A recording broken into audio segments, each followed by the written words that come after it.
Russo, the Chief Communications Officer at the U.S. Chamber, and I'm excited to be moderating this session today. Welcome back to the big week for small business. On behalf of our U.S. Chamber team who put together this event, thank you so much for spending your time with us on this session and as well as our other sessions this week. We hope you find it time well spent and very valuable. During this session, we'll discuss the challenges and benefits of starting and running a new business in such a turbulent macro environment. We'll start with a few questions for our speakers to kick off the conversation, and then I'll open the discussion for your thoughts and questions, so please get ready. A few housekeeping notes before we begin, including a few notes on using the Teams platform. If you have an older version of Teams, please hover the mouse over the center of your screen to access the toolbar. In newer versions of Teams, the toolbar is always visible at the top of your screen. If you haven't done so already, as Hillary suggested, please mute your microphone and turn off your cameras using this toolbar. We have a large group here today, so here's how we'll run the Q&A segment of our session. Please type your question into the chat box or comment, and I will continue reviewing that throughout our session and do my best to direct your question or comment to the appropriate panelists. If we're discussing something and you want to weigh in then with a comment, you may use the raise your hand feature on Teams, which is also accessible on the toolbar. At that point, when I notice that your hand is up, I will call on you and ask you to unmute and turn on your camera so that we can see you and hear your question. Finally, please note that this meeting is being recorded and clips or quotes may be used, on our co-platform in articles. With that, I'm pleased to welcome our panelists. Cheri Williams-Franklin, founder and CEO of Life Snapshot. Drew Patrick, owner at Skidmore Studios and Michigan Fields, and Charlie O'Donnell, founder of Brooklyn Bridge Ventures. Let's get started. First, I'm going to ask each speaker for a 1 to 2 minute explainer on their business. Cheri, tell us what Life Snapshot is and what motivated you to start the business. Thank you so much for having me. So I'm Cheri Williams-Franklin, and Life Snapshot is a technology platform that essentially helps families organize and securely store personal asset information as well as final wishes so that their loved ones can easily find it while grieving. Our platform essentially consolidates asset information such as banking details, pensions, 401k, properties, and vehicles into a single report that is encrypted and safely stored online with any relevant estate planning files, which could include a will or medical advance directive, life insurance policies, or even a power of attorney. And from there, our support specialists partner with our members to ensure that we're conducting monthly well-being checks so that in the event a member becomes incapacitated or has reached end of life, their information is easily shared with their loved ones without having a concern for where they're actually located. So LifeSnapshot.com was founded after the unexpected loss of my 36-year-old sister back in 2015, as we struggled to find the necessary documents and resources to finalize her life. And so my goal was to eliminate frantic searching and missing information for other families so that they didn't have to have lingering questions the way that we did. That's a powerful story, Cheri. As we know, the what of what a business does is as important as the why. And It sounds like you're getting ahead of a need that you experienced yourself on a very personal level. So you found a way to turn a negative into a positive, which is really admirable. Thank Drew, you. Let's go to you. You started Michigan Fields in March, which is right as the pandemic was hitting. Did you have this idea before the pandemic, or did you think food delivery might be a really good service in a pandemic? It was a little bit of both, Michelle. I would say we had a plan for launching a brand of our own. Skidmore Studio is a branding and creative agency that's been around for 60 years, which I took over ownership of 2 years ago. And about a year ago, I put together a plan to launch a product, a food product business, and we never pulled the trigger on it. But then when COVID and stay-at-home orders came into effect, we said, oof, it is going to be a rough couple months for a B2B professional service organization with no idea what's in front of us. What can we do that can be positive and help our community? And what can we do to stay busy as the business community figures out what's going on? And so we dusted off that plan for a food product delivery and turned it into a local grocery delivery service. That's fantastic. I'm sure it's been popular. It sounds like something I definitely need on a more regular basis. Charlie, let's turn to you as a venture capitalist. What in general do you look for in terms of new business formation and strategic ideas in terms of filling needs in the marketplace, and anything in particular that stands out during this unprecedented time we're living in? Yeah, sure. Thanks you so much for having me. So first thing I want to share is what I do for a living is not like what you see on Shark Tank. So let's just get that out of the way. It's much more conversational. It's much more about helping entrepreneurs than just sort of passively giving a thumbs up or thumbs down. And the reality is, the majority of entrepreneurs don't raise outside capital for their businesses, right? So I wind up saying a lot of no's, and that doesn't necessarily mean that those aren't good businesses, right? They just might not be a fit. I mean, think about it like if you were to walk into a mortgage shop looking for a car loan. It's not to say that you aren't a good car loan candidate. That's just not what they do. And so the reality is, what I'm looking for are businesses that are looking for a plan to go national, to drive revenues in the kind of hundreds of millions of dollars, and also the kinds of businesses where people are willing to take a big risk.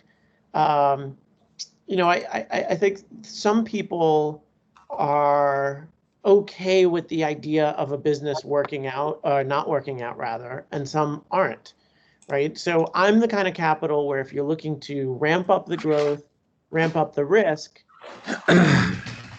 keep in mind the idea that this risk might cost the business, right? It might mean that things don't work out. And so if you're not on that kind of risk tolerance level, then venture capital financing isn't the right financing for you. Okay, great. Thanks for that. Giving a little feedback, so we'll just push through it.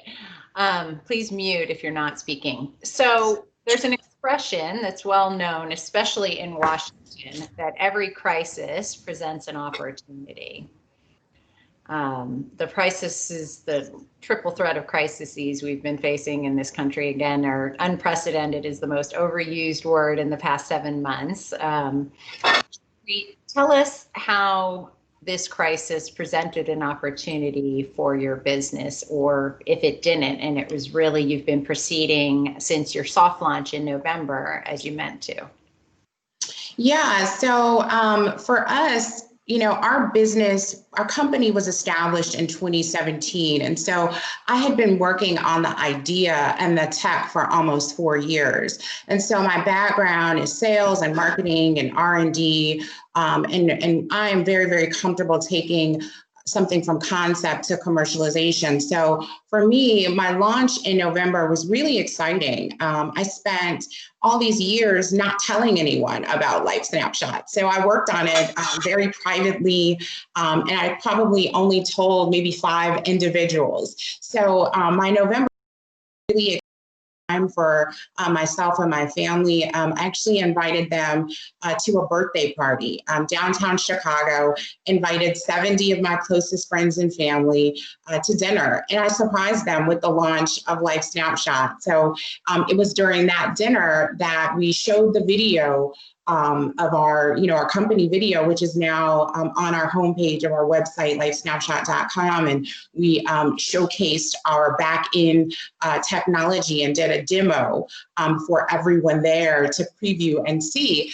And then I was able to get half of the people that were at the dinner to sign up to beta test my solution. So the November launch was all about getting the feedback that I needed that I hadn't necessarily gotten so far, because I was doing it really in a bubble and behind closed doors with a development team, but really getting more insight. And so once we felt like our tech was strong, we launched March 3rd, and we're very excited to launch to a small group that had kind of been on a wait list for us. So we launched our small wait list. We actually generated sales day one, and we're very, very excited about that.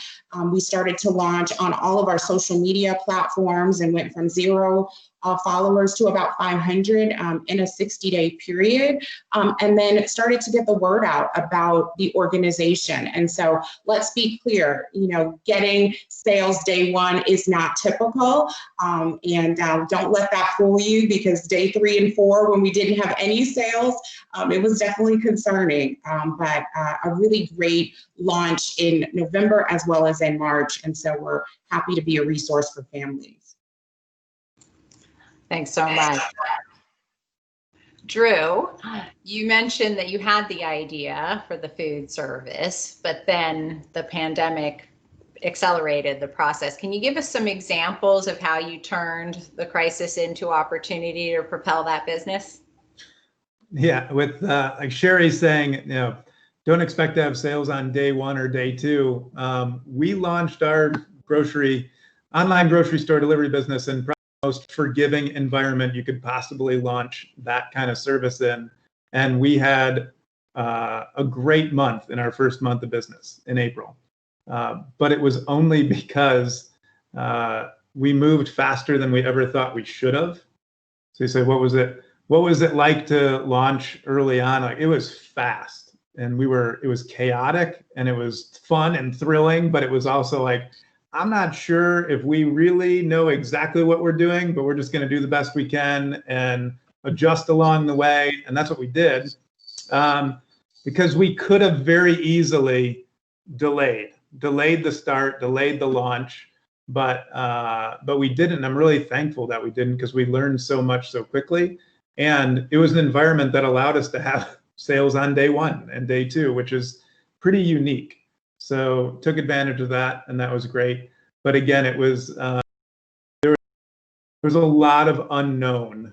And if we're going to take advantage of an opportunity that's in front of us, there's probably going to be a lot of unknown along with attempting to take advantage of that opportunity. So we just embraced that, and from the leadership standpoint, just said, we know we're going to make mistakes. That's okay. We'll correct them along the way. Just always think, lean into our values, treat customers well, and we'll be fine regardless of whatever mistakes are going to happen that we can't foresee yet, but we know are going to happen. Is there any lesson that you learned in those early days that really pop as thank goodness we learned this lesson early, that might be relevant to our audience? Yeah, well, in my business specifically, it was figuring out where the losses happen quickly. And this is the thing, we ran a creative studio, a professional service business. We'd never run a product business, let alone a grocery business.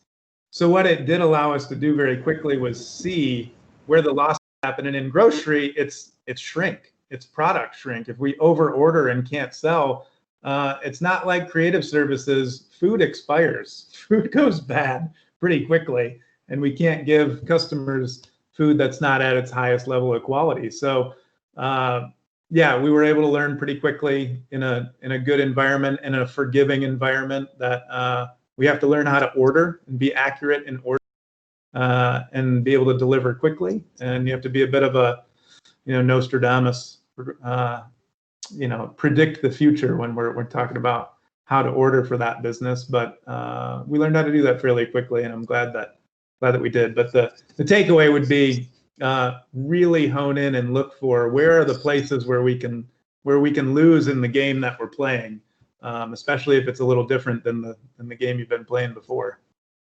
I think that's perfectly relevant to everyone listening in. We've got a question in the chat box. As I go to that, let me go to Charlie. Charlie, you said in an interview that March to April was portfolio triage. Give us a sense of what you meant and how the companies you've invested in are doing now. Yeah, I think this year, you never know what to expect month to month, right? And so I think for the most part, both personally and professionally, the 70 plus founders that I've backed really spent those first, let's call it 6 to 8 weeks, just figuring out what end was up, right? Just trying to figure out, like, where is everybody going to work from? How is everybody going to work? Where do people, how do they manage their home situation, right? Kids, are they going to be in school, out of school? Who's watching them? How do I get them, on their online classes while trying to manage the business all at the same time? And, figuring out where we're going to get our food delivered. That was a major thing in the first couple of weeks of, like, all of that sort of stuff.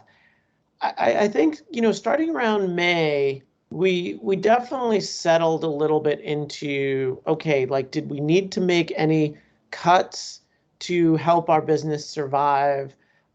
Plans were made, and then we kind of went into execution mode, where, we all came up with the best plan that was possible given our resources at the time. And then it was all about kind of executing. And I think what we found in general is that businesses sort of fall into two categories. Either your business was severely and directly affected by this period, right? You had a business model, like you had an events business, you had a restaurant business or what have you, right? Or if it wasn't, you might have actually found like your business might have been better in some ways, right? It might have been easier to, excuse the car noise in the back. It might have been easier to get the attention of your customers because they were spending more time online. It might have been cheaper to buy advertising because other advertisers had pulled back, or simply because there was more online views. So there was just more opportunities to sort of find a customer. So in many ways, I have a lot of companies are doing better during this time, but I think they're only doing better because of clear leadership and planning. They're doing better because I think the founders have attended to both the personal and professional needs of their employees. I have a company that is going to be up 50% year over year in terms of revenue. And they have morale issues, not because of anything that's going on with the company, just because this is a really difficult time for people. And work is their only outlet. And so I think, as a founder, I think it's really important to sort of check in with everybody. You could feel like you crossed all your T's on your business plan, but how is everybody doing outside of this business? And if you don't attend to that during this period of time, it's going to be really hard to execute your best laid plans. Thanks so much. That's very thoughtful and applicable to all of us, no matter what it is we do during the day. We have a couple questions in our chat box already, so I'm going to go ahead and tee this up, and I think both of them are applicable to any of you to answer, so I'll take a volunteer with your physical hand. When did you know to take that leap to start your business? I am ready. And like Cheri, worked on my business for years, but still feel nervous. This is Tanya asking this question. Anyone have any advice for Tanya that they want to start with? Go ahead, Cheri. Okay. Well, hi, Tanya. I think that's a great question. And I would say that for me, I was planning on 2020 being the year that my business was going to launch. I knew it. My husband and I talked about it. There was never a doubt in my mind that this was the year it was going to happen. So my background is sales, marketing, business development. I was a vice president of sales and marketing for a manufacturing company here in Chicago for almost 5 years. I spent the last 20 years in manufacturing in a number of R&D roles. So for years, I put away a little money, right? That said, 2020 is it. I am financially set for making this move, and it's not going to impact my family. And so when you feel like you've put a strategy in place that can work, you're financially set, you have to doubt your doubt and do it. That's my recommendation. Great advice. Charlie? Yeah, I'll see something slightly different, and I appreciate Cheri's confidence and enthusiasm. I'm going to say you're probably not ready, and it's okay.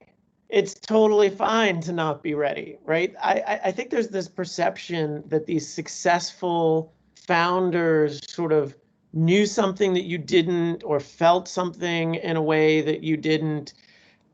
They put forth a confidence that you feel that you're not at, but every single founder has doubts. Every single entrepreneur has sort of, moments of despair, or sometimes you feel ready and then something like a global pandemic happens, and then you realize you're not nearly as ready to run a business as you thought you were, but you try and learn fast, push through, and I think building a support network is really, really important. Other founders who are kind of in the same ballpark, maybe just slightly ahead of you, who can you lean on to help you be more ready than you were yesterday? And I think that's really a lot of times the best you can do. Well, and can I just say this? I just want to respond to that. I think you're right in terms of you're never going to feel ready. And that's why you have to doubt your doubt and trust in yourself and be very clear that you have taken the time to talk about your idea with others, validate it, make sure that there's a real market need for it. And don't let anyone talk you out of it once you're clear that there is a real need. And so as long as you have a strategy and a plan in place, you're never going to feel ready. And that is why you have to doubt your doubt, and you have to push forward anyway. And as long as you have put the path in place, that's very clear that you can cover yourself financially when you don't have a great month like Drew and you're, generating a full month of revenue and you only have a couple of deals and then it bounces back later, right? You want to be clear that you can weather that storm. And as long as you can do it, there's never going to be a great time. And so you have to doubt all of the outside noise that would prevent you from moving forward. So that's just my clarifying point. Cheri nailed it. It's all about doing the homework, knowing that you've done as much homework as you possibly can, and you've prepared all that you can before you're ready to go. I think that's key. So it didn't matter for me that we were in a pandemic, right? It didn't matter. I was doing 2020 was it. I had a plan, and yes, you'll hear me talk probably a little bit later about the shifts in my business that I made, but it didn't stop me from moving forward with the plan. We are going to get to that. Drew, I think, also brought to life what Charlie was saying when he said we just launched and we kept figuring it out and we learned and we iterated and we kept going, right? So you had some foundational research ready to go. Anything else you wanted to add on that question, Drew? Yeah, launch and learn is the mantra, right? But I will say too, even though we launched into a really favorable environment, and both what Cheri and Charlie are saying were true, and I lived it through those first couple months this year, which was there were, as soon as the stay-at-home order was lifted in Michigan, we had done zero to market or build awareness because we just had sales from day one by letting a few friends know, and then it just kind of magnified from there, amplified from there. But once everybody went back to the grocery store, our business really flattened out. And so, a few months into what we were doing, I had those massive doubts about what are we doing here? Why did I do this? Did we move too quickly? And even though we had early success, I can absolutely attest to sitting there at home by myself saying, I don't know why I did this. I don't know if I should have done this. I made a huge mistake. And there's just something you have to, if you're going to start a business, you just have to have something in you that's going to make you push through that and make you, because it's going to happen. You're going to have the doubt. You're going to think that you're going to fail at some point, but you have to get over that hurdle pretty regularly, I think. I was going to say every day you have to get over it, right? And I say this to anybody I talk to who thinks about starting a business or wants to be an entrepreneur. You have to want to do that. It's not for everybody, right? And if you aren't interested in some stress in your life and some doubt, then it might not be the path. But there's one thing too to counter what we're talking about. The fear and the doubt is all subjective, right? It's we make it up, we create stories in our head, and circumstances are going to drive those things. But what we can do, and what I try to do, is put Oaks here somewhere? Yeah. objective. Okay. There's some changes we need to make on that. Put something objective down on paper that says, I will feel better if these things that I can check off happen. And that way you have something objective to fall back on rather than just getting lost or drowning in the fear or the subjective feelings that are bound to happen. So it's like, if I have X dollars in the checking account, I can feel comfortable. If I have X number of sales, if I have whatever it would be for your business, have some objective criteria to fall back onto to give you comfort. I think data is very powerful in the face of emotion, right? Cheri, I will say that Darren wrote into the chat box, you have to know your why, which will keep you going during the challenging times. I think that sums it up perfectly. Cheri, you made reference to some changes you had to make as you were launching the business. Can you give us a little bit more details about that? And was it related directly to the pandemic or just part of your learning process of what was going to get you some customers on days 2 and 3?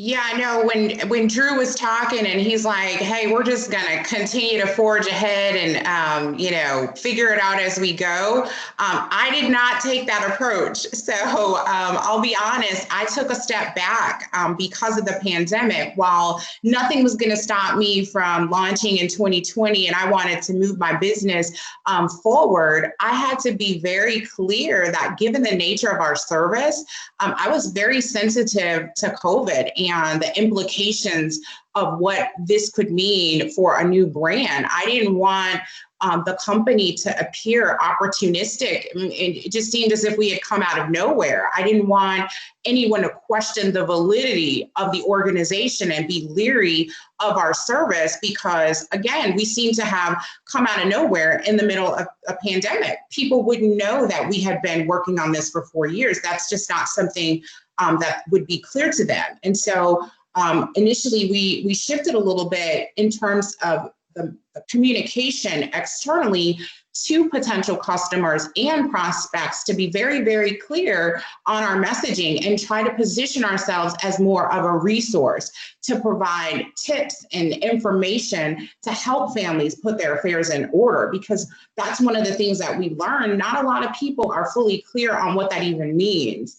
So we shifted the messaging to be a resource, but then the second part of that is we started to leverage social media really to provide insight into what is positive pre-planning. What are potential positive pre-planning practices? So if you follow us on any of our social media platforms, Life Snapshot Inc., it's all about tips on insurance, life insurance, the types of insurance, trust accounts. What are they? What are some of the types of accounts? What is estate planning? Why is it important to do estate planning? And really wanting to demystify the notion that estate planning is only for the rich, but humanize it and say, no, it's for everyone. And so those are some of the shifts that we had to personally make from a marketing perspective. And then I started to shoot bi-weekly, tip of the week videos, because we started to get questions in our inboxes from potential customers and customers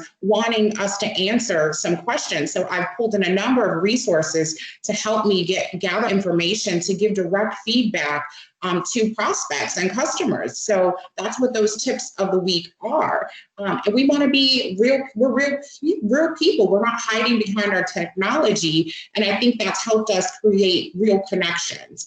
And then the final shift that I'll mention for us is that we shifted our pricing strategy. So when we initially launched, we were only offering an annual subscription model. So you sign up annually, you had to pay for the full year.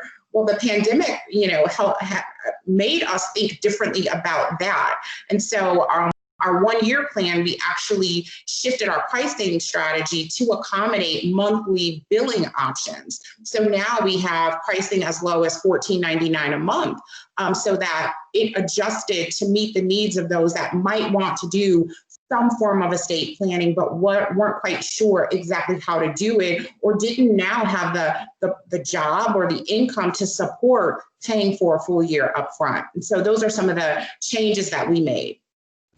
Well, that sounds like a very customer-focused strategy, Cheri. One of our guests said that they are a life insurance agent and have learned that Cheri's services are much needed. So many people do not know where their documents are, let alone those of their loved ones. My husband's a certified financial planner, so I also have experience in knowing how hard it is to get people to wrangle and focus on these things, especially topics like, that are difficult for people to talk about. Drew, what advantages were there in you already having created a business in terms of helping to fuel this new business through relationships or business learnings? Also curious if you were able to access any of the financial assistance programs that were associated with the pandemic, if that was a helper as well. And the most important factor in helping us get going quickly is that we had an established business and team that was ready to work on another business, right? We knew how to create a brand, we knew how to launch a brand, we knew how to build a website, and that public face of what we were doing, we already had a team in place to do it. So we didn't have to think about it, we just did it, right? And then because our studio focuses on food and beverage companies as clients, we already had relationships with the entities that would end up supplying Michigan Fields. So we just turned the table, and rather than them being clients of the studio, we became client of the food producer or grower. So that worked out really well, which was, it's a reason why you should focus your business regardless of what it is, because in our case, we focus on food and beverage. So we had relationships with all of the entities we needed to get this off the ground, even though that wasn't the kind of business that we had been in before. So that was really helpful. We understood that business, we understood how to sell it, even though we hadn't operated it. And we went and found people who could help operate it with us, both internally and on contract. That's the other thing. We only hired 2 full-time employees out of the gate because we could contract with people that we knew and trusted to provide the service that we needed to get going. So we didn't have to have a big investment up front, which leads me to the financial side. We self-funded Michigan Fields because it was a startup. There was no emergency funding available because we started it on our own. It wasn't in an emergency, but for the studio, we did receive PPP funds, which was very helpful and kept us going. We didn't have to have any layoffs. It allowed our team to spend some time on Michigan Fields while our clients figured out what they were going to do. And now that the studio business is doing very well, following a couple really bad months in April and May. And we have a new business launch that's hiring and creating jobs in that area. So we have 2 successful businesses moving forward now because of that funding that was available for the one that already existed.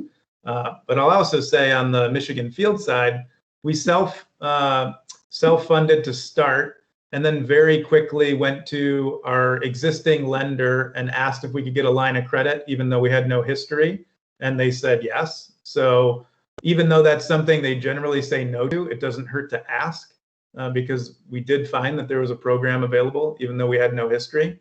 And then we're considering taking on outside investment in order to ramp up our growth for 2021. But to Charlie's earlier point, most businesses start without outside investment, get a little traction, and then see if you need the money to grow. Which is a perfect segue, thank you, Drew, to my next question for Charlie, which is, what advice do you have for those would-be entrepreneurs or those who have established their business and might be looking to accelerate growth through some outside funding? Is this a good time or bad time for those types of pitches? Any general advice that you'd have to give? Yeah, sure. I think the one thing you really need to keep in mind is if you are looking for outside funding, what you're essentially doing is selling a ticket to the future. It's not a reward for the past. So there are a lot of times where people pitch me and they talk about, we broke even this quarter, we grew revenue, we did all of this stuff, but that's all in the past. You're asking me to sign up as an investor for what you're going to do over the next few years. And that's, what you've done up until this point is proof that you can do some of the things that you expect to do in the future. It's proof of certain levels of competency as a founder. But I could look at two businesses that look very similar today, and the founders have dramatically different plans for the future. And so that's why I think this year especially, but it's always a good practice to think about future planning, to have a financial plan, not just for next year or the year after, and knowing that it might not come out exactly as you had intended, but to even just think about that, right? Because what a lot of people get caught up in is, let's say you're opening up some kind of retail kind of business and you have one location, right? You may be worried about paying next month's rent, but if you're thinking about outside financing, you're going to have to tell somebody like me how you get to 30 locations and how much money it's going to take and how many managers you're going to need and how long it takes each location to get up and running.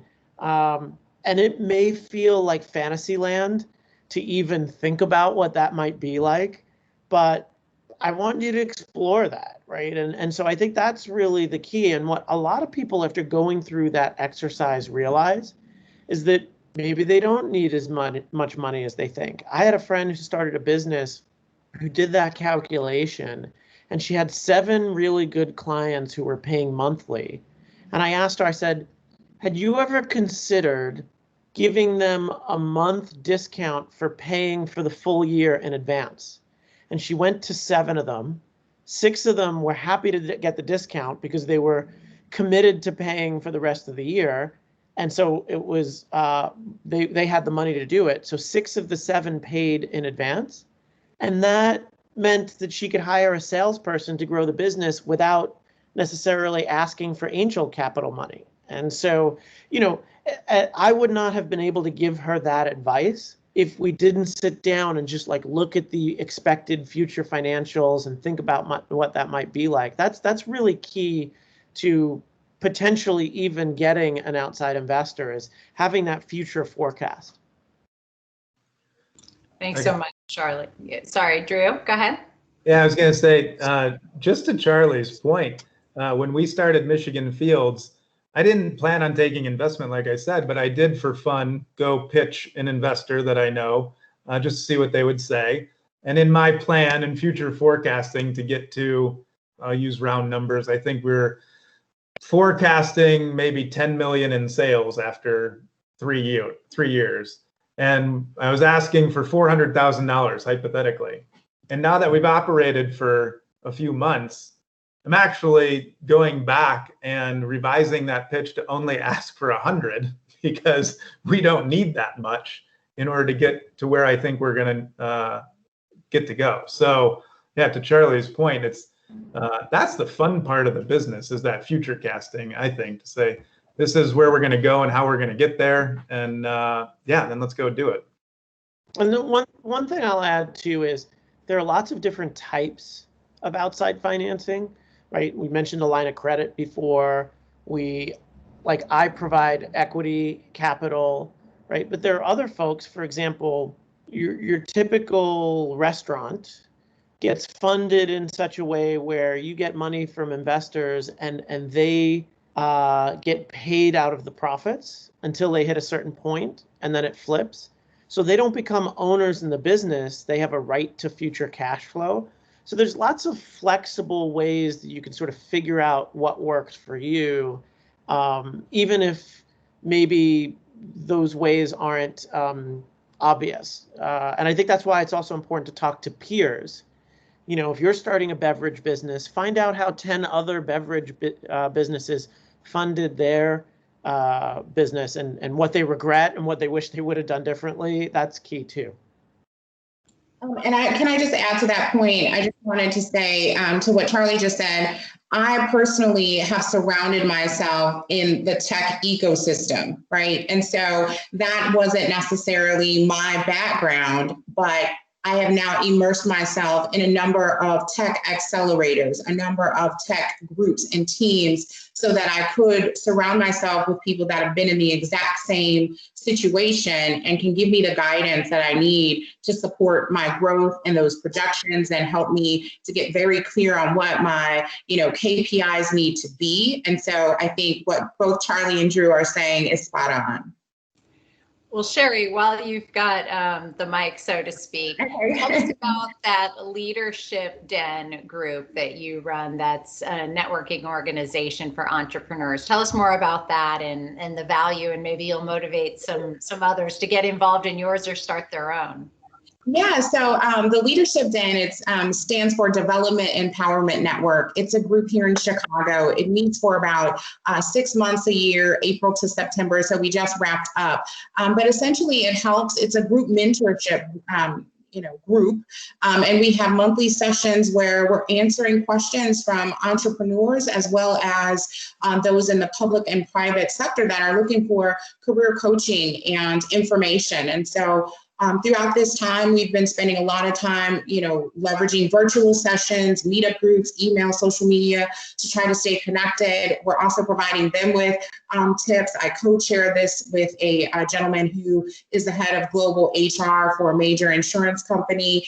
So again, I've got myself immersed with people that can pour into my company as well. But it's just a fantastic group that really helps support those in entrepreneurial endeavors, as well as those looking for some career advice and coaching. That's fantastic. That's great service. Speaking of that, I think Drew or Charlie made a brief reference to this, but I think it bears repeating and bringing to life with different examples. What are leadership lessons that you can share with the group that are really important? Charlie, from a perspective of it's going to give you faith in believing this person and how they conduct themselves, and Drew and Cheri more with one of you had said, apologies, I forget who, about checking in with your people and making sure they're okay. That might have been you, Charlie, of just how difficult it's been for all of us, even if you're in a successful endeavor. Any specific leadership lessons to inspire our audience today? Sure, I'll jump in. I think honesty and directness, even in the face of negative information, I think is really helpful. There's a scene, one of my favorite scenes in a movie is in the movie Moneyball, where the assistant is asked to trade a player, and he's really fearful of the player on a baseball team being upset about the whole thing. And so he comes up with this way to kind of sugarcoat the whole thing, and the general manager says to him, like, these are professionals, just tell them what's going on, right? And he just says, hey, you've been traded, here's what's going to happen, that's it, and it's done. And so I think employees, customers, I think everybody just appreciates being told what's up, even if it's not great news, right? Hey, we're going to have to, if we're going to survive this, we're going to have to cut salaries.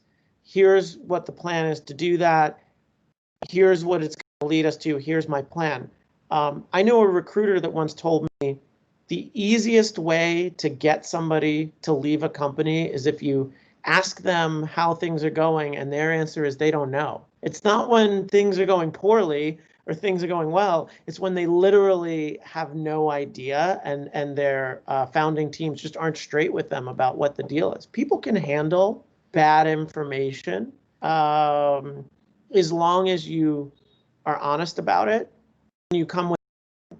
And I think those are, I mean, look, those are two really good lessons. We, I think everybody can, not just in business. I think that's really key. I think that's a great point. I'll weigh in with my own anecdote, which is the leadership philosophy I ascribe to is called EACH, which is treat your employees as adults, consumers, and humans. Adults means they can handle the truth. Consumers means they need to understand why your service or product is valuable. If your own employees can't articulate that or articulate the strategy, then you probably have a little bit of a problem on your hands, either at a micro individual level or potentially a more impactful level. And then humans means we're all dealing, you don't know what's going on in anybody's back office, right? And we're all more than what we present in the workplace, and just being having some empathy around that. That's a good reminder if I remind myself in difficult times. Cheri or Drew, anything else to add to this part of the conversation? Yeah, first and foremost, oh my gosh, Charlie Moneyball is one of my favorite movies. And I think there's so many lessons to be learned from that one. So I recommend anybody watch that. But this was the stay-at-home, the COVID pandemic scenario was something that we didn't know was coming. Is the cliche of unprecedented. And as a leader, it was one of the few times that I've had to stand in front of my people and say, I have no idea what is going to happen. We have no control over it. We don't know. So stay tuned, and here's how we're going to address it today, and that may change tomorrow. And that was about all we could do, but it was a really strange and terrifying situation as an owner and as a leader. But as a leader, we also had to stay positive and do something, right? That's what I kept saying to our team is, if nothing else, if you're only just taking care of yourself today, do something for you, even if it's not for the company. Because there were a lot of days where I got up and had to check myself about not bringing my best self to the team in a Zoom meeting or in a review meeting or whatever it was. And it was just hard, right? It was really hard to get through some of those days in April, May, June, when we hadn't really had a lot of human contact for some time. Like I live alone, right? So it was a lonely time, and some days where I wasn't my best, and I had to figure out a way as a leader to sometimes acknowledge that and then get over it, and then acknowledge that others were going to have the same scenario, but how did we help each other get through it? So really, in difficult times, that's when your team has a chance to either fall apart or come together closer. And it's up to us as leaders to figure out what's right for our team in order to pull them closer together. Sometimes that means a little space. Sometimes it means a little push. But it's really just, to your point, Michelle, staying in tune with every individual on the team or the collective team, if your team's too large to stay in touch with the individual. But that was really the lesson learned was, man, it's we don't know what's going to happen and how to address a situation where you don't know what's going to happen. And I just wanted to say this, I won't take up much time, but to just piggyback what Drew is saying, for me, I approach every single meeting with how are you personally How are you professionally? And what do you need for me to support you to be successful? And I think when you start a meeting that way and you lead from a place of, care and concern for the individual, you hopefully get the best out of your team and you bring your best self to the meeting. And there's some level of authenticity that I think people want and they need, especially during this time. So that is what I would recommend as a leadership tip to anyone. Thank you all for that. My last question, and there's a number of questions in the chat box. Some are very specific to Cheri or asking for specific advice. I will go through these and see if I can consolidate quickly a few. But the last question I think would be valuable for the audience to hear is, what advice would you give to yourself now if you could? Turn back time for when you were starting your own business or however that manifests itself. What would you tell your 20-year-old self or your younger self as you were getting started in this journey called entrepreneurship? Is this open to anyone or you just want us to jump in? Yeah, anyone. You can go, Cheri. Okay, so I would just say, I've got this saying plastered on my wall that I would tell my, younger self, which basically says, courage is fear that said its prayers. And so I would ground myself in knowing that there's going to be fear, but press through and do it anyway. And do it sooner. Don't wait. And so for me, that is something that, we walk around with these limiting beliefs that hold us back from pursuing really great ideas and a vision for our lives. And so that would be the one thing that I would want to tell my younger self so we could make an adjustment on. Thanks. Charlie? Yeah, look, the company that I started is a venture capital firm, so it's a little different, right? But I'll tell you, I think there's a reality to how money can be helpful in some ways. And there are, many successful stories of bootstrapped businesses. And I am the first one to not want to measure people by how much money they have and use that as the criteria for how useful they can be to me, which makes me a terrible fundraiser for my own fund because that's literally what I have to do. But I'll say that early on in my career, I had the benefit of being connected to some very successful people who I liked, but I didn't necessarily want to do their job. I didn't necessarily have anything that I needed from them. But in hindsight, I wish I had stayed a little closer to those people, because later on, I think it would have been easier to sort of go back to them. And so I think, if you think about all the really successful people that there's some percentage of them that you also happen to really like, right? Don't get close to anybody that you don't happen to like just because they have money. That's not a good idea. But if you also like them, but there's nothing that you can do with them right now, just maintain that relationship. Figure out what you can do for them, which is probably more than you think it is, because when it comes time when you know how to, throw gas on the fire and really, create that that upward trajectory for your business, it's just a lot easier when you already have some of those connections later on. And can I just say one thing? My good friend says all the time, the best time to network is when you don't need anything. And so Charlie is spot on with that recommendation. So I concur. It's true. I was part of a networking group once, and we did the coolest thing, which is put up on a Post-it on the wall what you can offer someone. I did communications advice or leadership coaching or whatever. And so it was all starting with the gift of what you could give. And then you pulled off the Post-it of what you needed that somebody else did. That might be a device that some of you can use. Drew, did you want to weigh in on this? Yeah, sticking with the theme, I'd want to tell my 20-year-old self that never make a decision purely based on money. Like, money is a tool that you need in order to, run a business and grow a business. And it's a result that happens when you do it well, but it's never the reason why you should do something.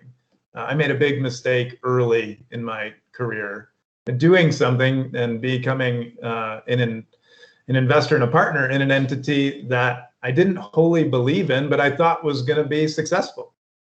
And it wasn't. And I lost everything I put into it. And if looking back, I'd just say, well, that was foolish. It wasn't aligned with my values. So I never should have gotten involved with it. And that's it. I think you can say it for leadership and just in general. If you're clear about your own values and you always look at those for the basis for making your decisions, then you'll probably be okay. Well, thanks so much, everyone.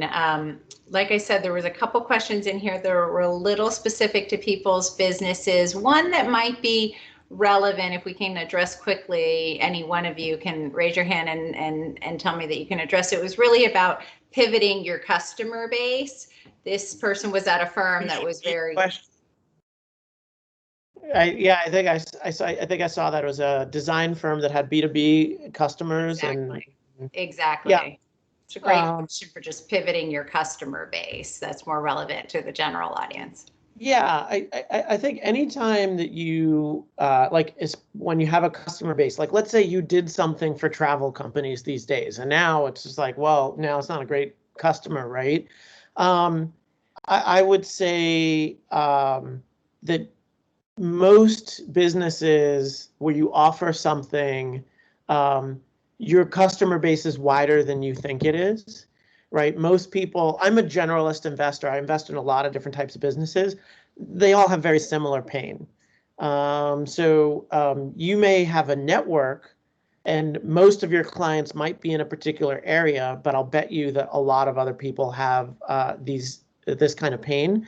What I would actually suggest is doing something like what we're doing now, lead generation through events. If you can go and do an interview, do a podcast or whatever, where all you do is ask questions of people in other areas, tell me about how you run your business, tell me about what your problems are or whatever, and you do it in a way that is interesting and is helpful to other people, it's a very quick way to pivot. If you do marketing for travel and then you'd say, well, now I want to do marketing for tech companies, run a marketing for tech companies panel with a bunch of CMOs, and you'll be amazed at how quickly all of a sudden now you have like a bunch of new leads in a sector that you maybe never touched before. Well, I think we are ending with extremely very practical advice from Charlie. Thank you so much, and really foundational advice and insights from Cheri and Drew. I appreciate all of your time, the three panelists, as well as everyone who tuned in today and made our chat box interesting to read as well. Please enjoy the rest of your week. Tomorrow we will start again at 12 and hope to see you in your favorite breakout session. Thanks, everyone. Thank you.